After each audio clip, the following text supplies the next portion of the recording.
Students will first use a ruler to measure the measurements perfectly so that the cups make each perfect sound. First of all, I've already pre-measured it and I've written the measurements down onto the glasses. So I've got 1/4, a half, 3/4, and 4/4. Obviously, the students can use a lot more glasses and they could create different sounds using the different capacities of water. So firstly, what the students will do is they will fill the cups up to each line.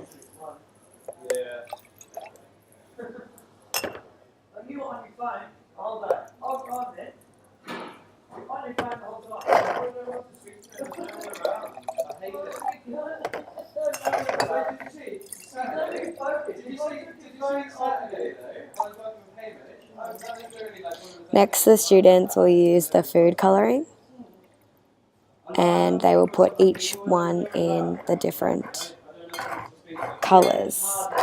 From looking at the book beforehand, so the first activity, they'll establish that the lower sounds are different to the higher sounds. So the lower ones are more angry.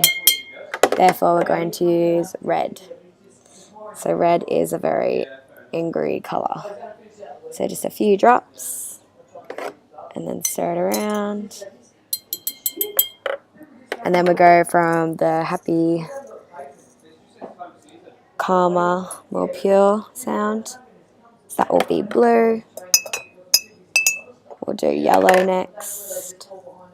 And students can do different colours. There could be a purple one. Depending on how many colours you could create and get different colours to do the different sounds. And lastly, we'll do green.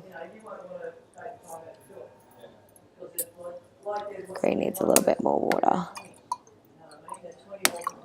And the students can fluctuate and measure the different levels and stuff and make them a bit different every time. So what the students will do is they'll tap. So let's do a bit of space. So they'll like.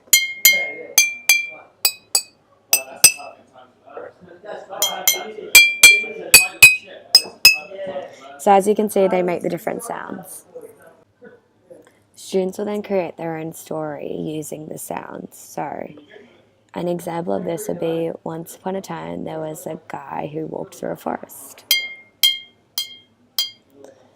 The guy saw something in the distance, so started walking quickly.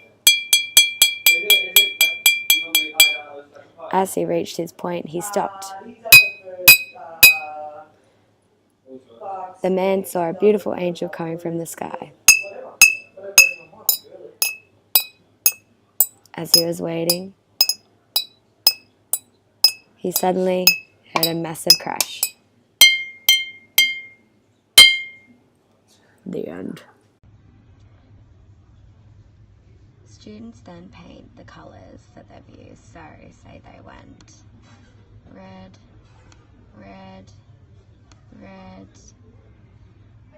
and then blue, blue, blue. This is them drawing their composure for each different sound. Once they finish this, they move on to the story page. This is when students will write once upon a time. So as the students do that, they then move on and it will create a picture like this. Students can then use this to perform their song, and one person can perform and the others can read, or vice versa, or there could be a few people performing, have one student on each colour.